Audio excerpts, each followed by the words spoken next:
Hey guys, what's up and welcome back to my channel. Coming to you today with a fancy new camera that I have no idea how to use, but am hoping it improves the quality of the video for you guys.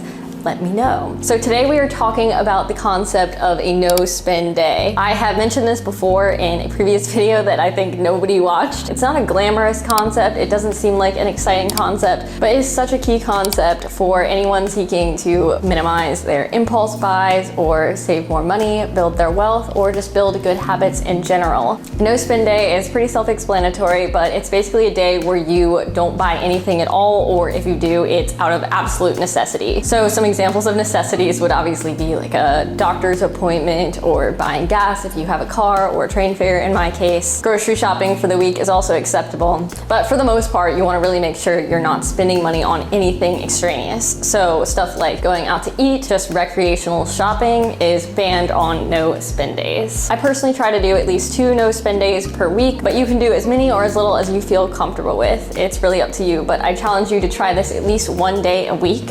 Some people have meatless Mondays, you can have a no spend day. So without further ado, let's hop into all of the benefits of no spend days. Let's do it.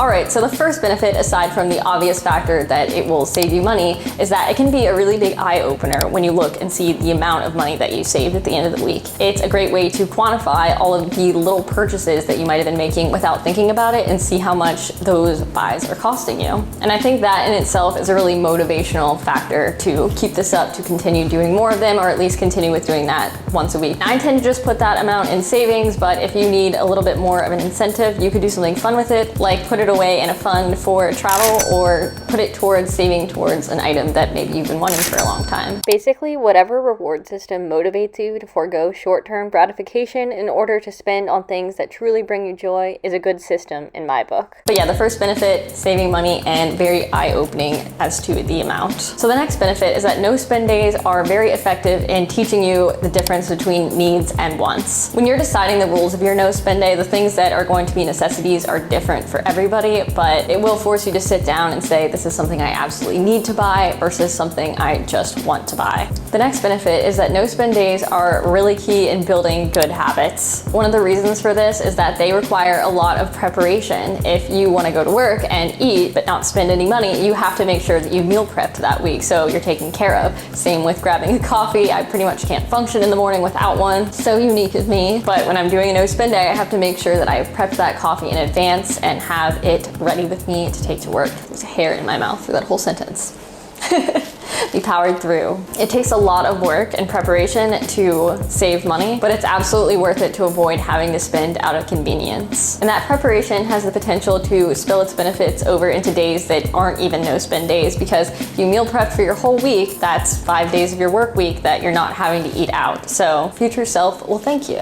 Another benefit is that on top of building really good habits, it's also instrumental in breaking them. If you've watched any of my videos in the past, you might know that I have somewhat of a hamazushi addiction. It's basically a sushi go round. The sushi is like 100 yen or less than $1. Super fast, convenient. You don't even need to interact with a person to get it, and I am just obsessed because it's relatively healthy. The cost is so low, very little time to get it, so delicious. Great way to try something new. The list goes on and on. I love you, hamazushi, but some days I have to resist it. So a no spend day is a really great tool to prepare me not to walk into hamazushi that day, because otherwise I am utterly defenseless. I'm sure some of you have something similar like this, a restaurant you pass by every day and just can't resist going in. I learned in The Power of Habit that most McDonald's buildings are constructed to be very similar to one another, so that visual cue is universal. Whenever you pass by one, you'll be cued to go in. Basically, you need resistance, you need a plan, or you'll be just as defenseless as I normally am with hamazushi. So that's where a no spend day comes in. If you know that you've packed food for that day and you vowed you're not going to spend any money that day, you will finally be able to say no to going into that restaurant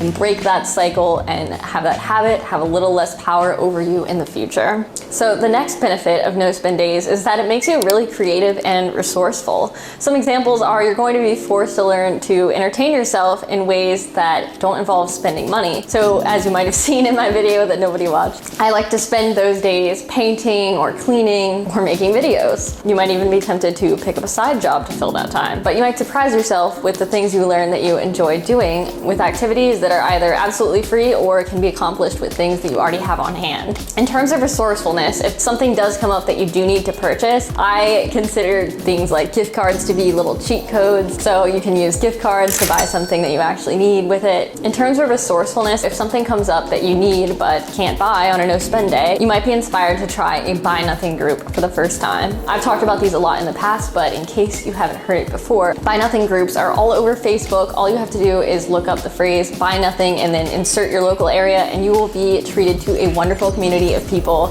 with a bunch of stuff that they don't need ready to give away for free. It's awesome to make connections, and it's just a great way to be resourceful and acquire things that you want without spending any money. This candle behind me is a really great example. Candles definitely a want and not a need, but since I love the atmosphere, I was able to go into the buy nothing group, get everybody's old wax and melt them down into a new candle. That reminds me, if you want to get into candle making on your no spend days, I really recommend it. Oh, it's getting really dark all of a sudden. The final benefit to no spend days is that it makes the days that you do spend and the things that you spend on seem so much more special. If you are eating out every single day and that's your baseline, the occasion of going to a restaurant loses its specialness and it's just another part of a mundane day. I was going to say the law of diminishing marginal utility has no exceptions, but Hamazushi is holding on so far. But in most cases, if you reserve going out to eat or buying a coffee to be a special occasion, that'll make it so much more exciting than if it was something that you did every single day. Okay, so thank God I made it through all of my points, because all through my outro, my audio did this.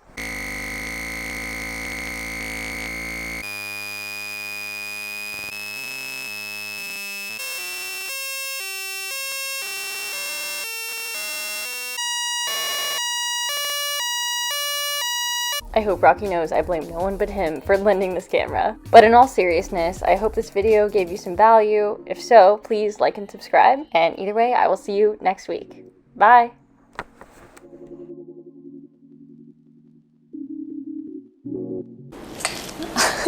Hopefully I got better at doing that.